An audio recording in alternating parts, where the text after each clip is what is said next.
My name's Kush Kanodia. I'm a social entrepreneur and I've developed a portfolio career that supports disabled and older people. For me, social impact means leaving the world in a better place than I found it, essentially. So back in the day, I used to be an investment banker and I worked for some of the largest investment banks in the world, from Lehman Brothers to Morgan Stanley. So I was at Morgan Stanley when Lehman's collapsed, and that had a very profound effect on me. And I really started to contemplate what's my purpose in life and what am I doing as an investment banker. And I essentially realized as an investment banker, I'm helping to make millionaires, billionaires. And I thought, is that adding value to society or is that detracting value?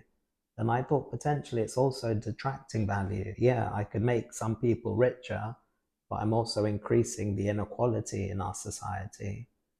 And then I also started to contemplate, like, if I carried on being an investment banker, like, what's going to happen? Like, is the sole purpose of my career just to have a bigger house and a bigger car? And I thought that's ridiculous. Like, I'm happy with the house that I have, I'm happy with the car that I have.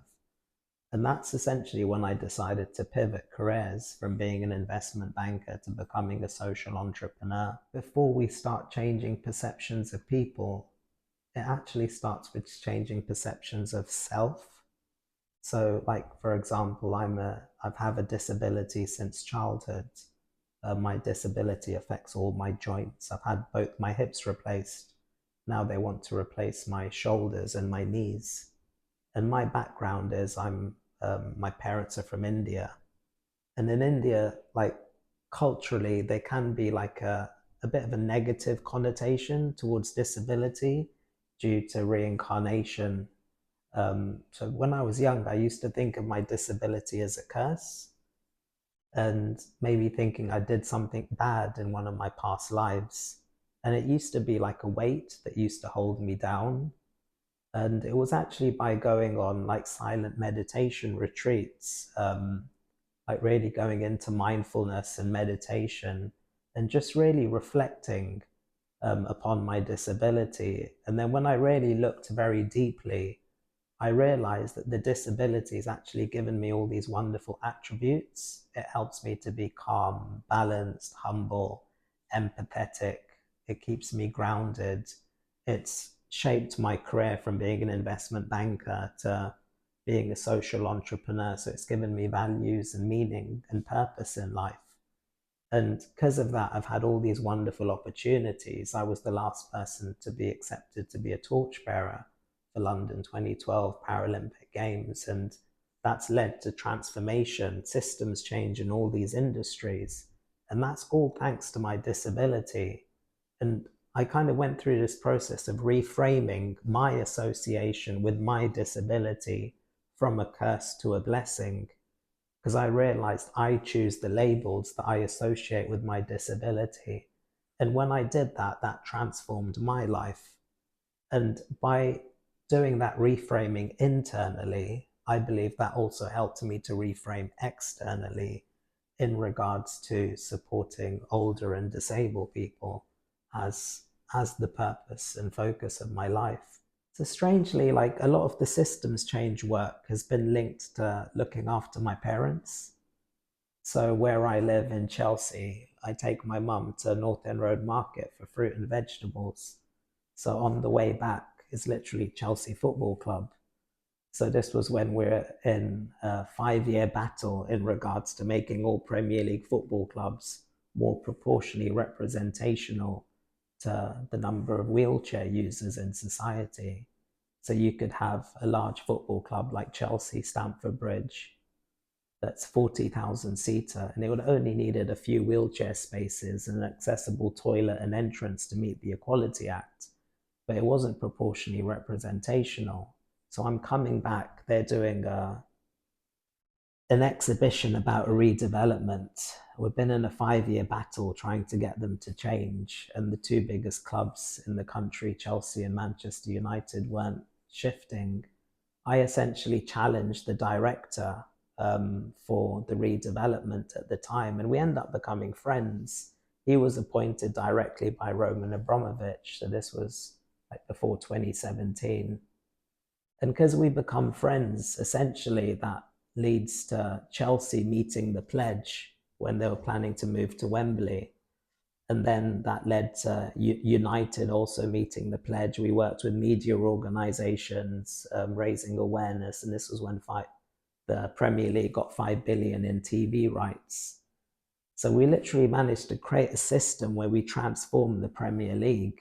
And I was like, wow, a small grassroots charity level playing field at that time can transform the Premier League, a real David and Goliath battle.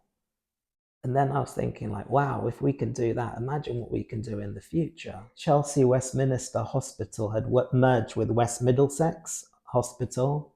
West Middlesex charged for disabled parking. Chelsea Westminster didn't. They wanted to standardize their parking policy. So they come back with the proposal. They want to start charging for disabled parking in Chelsea Westminster, the borough with the highest income inequality anywhere in the country. And all our local tube stations are a 15 to 20-minute walk away: Earls Court, Sloane Square, Fulham Broadway. So I honestly thought maybe the trust doesn't know about the evidence base. The NHS is supposed to be evidence driven. So I tell them disability is one of the strongest predictors of poverty in society. Only 1/3 of London's tube stations are accessible. That the UN has stated there's been a systematic violation of disabled people's rights since austerity. That didn't change their mind. I tried values. One of our values as a trust is unfailingly kind. I said this isn't aligned with our values. That didn't change their mind. Then I tried corporate governance. As a patient governor, I'm elected by the patients. I got the whole of the Council of Governors to strongly oppose. That did have an impact. They delayed their decision from 2018 to 2019. So in 2019, they state that they're going to start charging for disabled parking. So I remember, like, at the time, it was like the boardroom in West Middlesex Hospital. And I tell them, if you do that, I'll start a national campaign to abolish all disabled car parking charges in all NHS hospitals in England. At that time, I didn't even know how many NHS hospitals were in England. I just thought, if we transformed the Premier League previously, why can't we transform NHS England? And Chelsea Westminster is one of the leading trusts in the country. Our chair at the time was Sir Thomas Hughes Hallett. Our chief executive had been voted top chief executive by HSJ Journal, and they lead the North West London health system. So they just said to me, Kush, you're welcome to do what you want. So I said, fine. I became an ambassador with Disability Rights UK to lead on the campaign. And then a week or two later, there was a summit at the King's Fund, which is a health think tank. And this is 2019, where Matt Hancock was the Minister of Health and Social Care. So he does his keynote speech, and then there's an opportunity for Q&A. So after he does his keynote speech, when they say that, anyone who wants to ask a question, at that time I could feel like comes back to confidence. I could feel my heart pounding, because I was a governor in the NHS, and I realized by challenging the NHS, I'm potentially kissing my career in the health system goodbye. But I probably had a split second to raise my hand and stand up before anybody else. If I didn't use that split second, lots of other people would have put their hand up. But because I'd gone through that process of kind of self-belief and confidence, I literally just stood up, put my hand up. He asked the question, that the lady who was facilitating asked the question to me. I stand up, I go through the evidence base, correlation between disability and poverty, only 1/3 of tube stations being accessible in London, systematic violation of disabled people's rights. Then I mentioned what's happening in Chelsea Westminster Hospital about them charging for disabled parking. And the founding principle of the NHS is accessible for all, free at the point of delivery.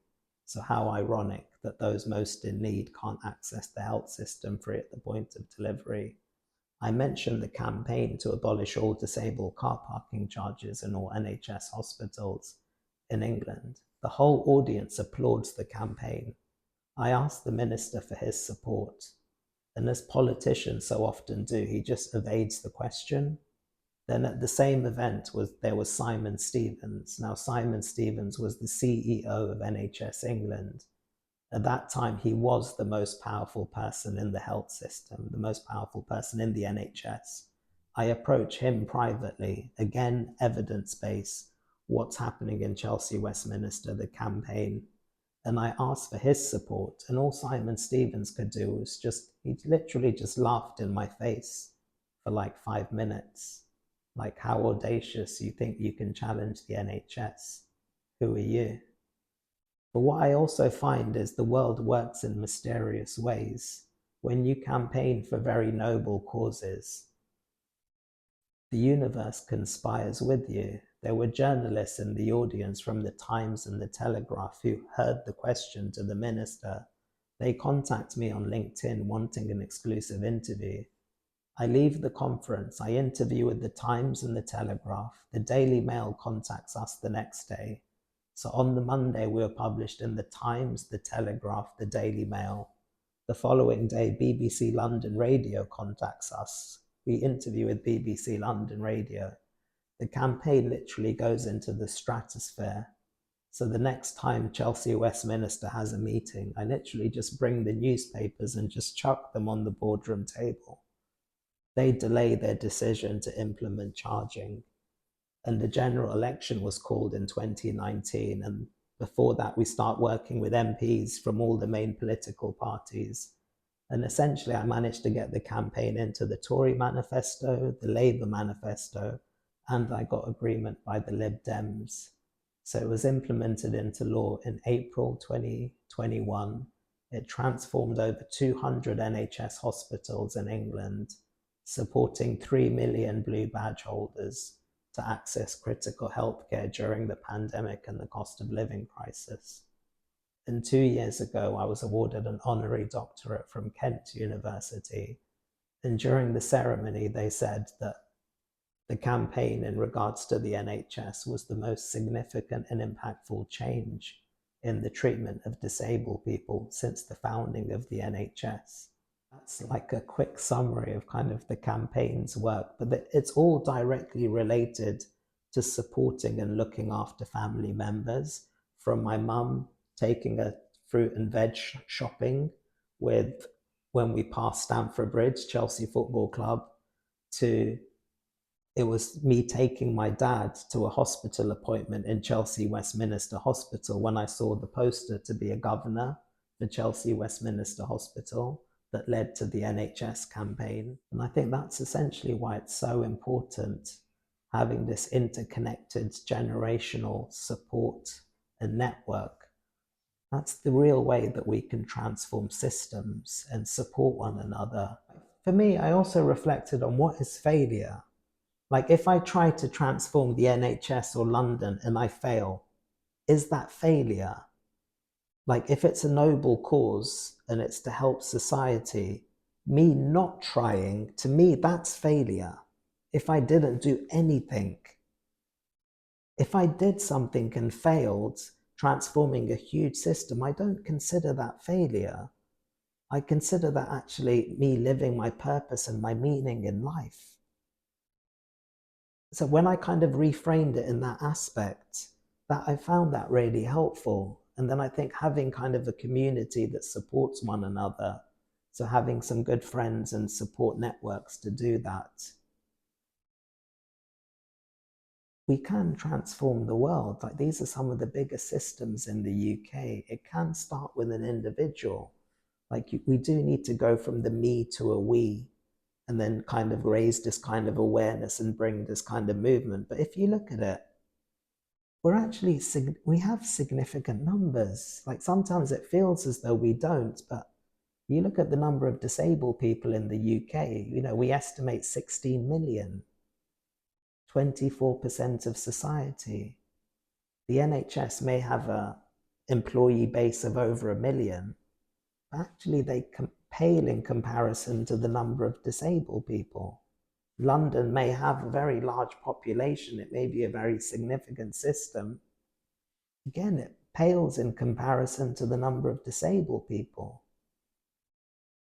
Like currently it feels that the government's targeting, younger people, keeping the two-child tax credit, older people in regards to winter fuel, and now disabled people. It may feel as though, yeah, it's small segments of society. But I suppose if you actually combine younger people, older people, and disabled people, we're no longer the minority in society. I actually believe we're the majority in society. If we work collectively, imagine the amount of power and impact that has. You actually become truly wealthy, and truly wealthy is not in a monetary sense, a truly wealthy in a health and kind of spiritual sense with meaning. So we receive so much from this aspect of giving and supporting. And by working together, like, I believe that's that fabric of society, that intergenerational connectedness is the true test of any society. Because we can't solve the problems that we have in our society in this day and age, any one age group or any one industry. We can only do it by working together. And I believe if you look at the most significant campaigns and changes in history, it happened through solidarity between movements. So I really hope, it's really great to see that there's wonderful organizations like InCommon that are really focusing on this, because I think the government unfortunately isn't. And this is what we really need for the well-being and the happiness of us all.